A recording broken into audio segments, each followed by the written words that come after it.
Сегодня исторический день. По сути, мы возвращаем историю чеченского народа, какой она является на самом деле, и закрепляем то, что шейх Мансур являлся первым и главным имамом народов Кавказа. И теперь историю чеченского народа переписать невозможно. Чеченская земля, Нохчичу, чеченский народ, который дошел до наших дней мужественным и всегда отстаивающим свою национальную гордость, мы закрепляем ту историю, которая была. Когда Джамбулат нашел 67 человек, первая серия, это вторая серия окончательная. Для меня было символично своему брату это вручить, чтобы это сделал именно я. Для меня это одно из главных событий моей жизни, учитывая мое особое отношение к моему брату Рамзану Ахматовичу и к этой земле, где живут мужественные люди, которых мы любим, ценим и уважаем.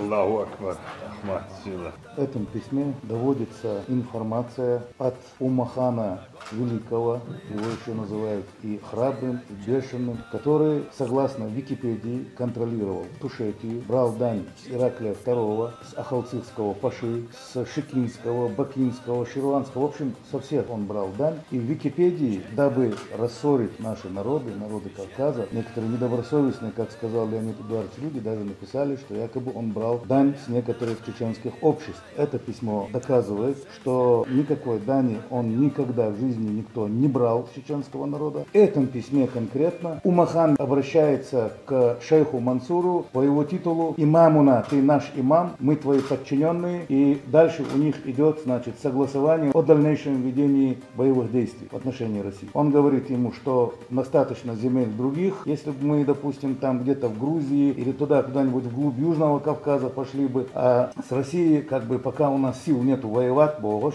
он по-своему пытается давать ему наказ. Поэтому мы обратимся официально к Википедии, чтобы они эту ошибку и это пятно, которое молодежь читает каждый день, с нас убрали. Это первое. И второе, теперь больше нет сомнений в вашей правоте, когда вы сказали, что шейх Мансур это первый имам Кавказа. Мы не сомневались. Да, мы и не сомневались. А вот тем, кто сомневался, вот это письмо у нас есть, и мы с вашего разрешения предоставим копию архивированную с этого письма на международную конференцию, посвященную деятельности шейха Мансура, которая пройдет у нас в конце сентября месяца. Обязательно нужно. Вот. Надо показать, доказать. И мы не говорим, что мы великие, другие хуже. Мы говорим, как есть там. Да. Правда. В этом же письме он говорит шейху Мансуру, что отправляет к нему с данным письмом и с другими поручениями Али Аскербея. А Али Аскербей это отец будущего имама, который был до имама Шамиля, имама Хамзатбека. Это был его отец. Это еще раз говорит, что вот этот сильсилат, который шел от них, как от шейхов, как имамов, начался с имама Мансура.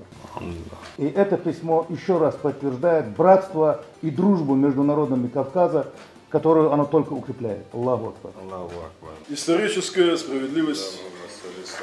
Да. Ахмад ходил лозунг, пусть восторжествует справедливость. Именно об этом. Сын чеченского народа, имам Кавказа шейх Мансур. Честь, отчизна и свобода. Ахмад Сила. Ахмад Сила. Аллаху Акбар. Вот. Сила!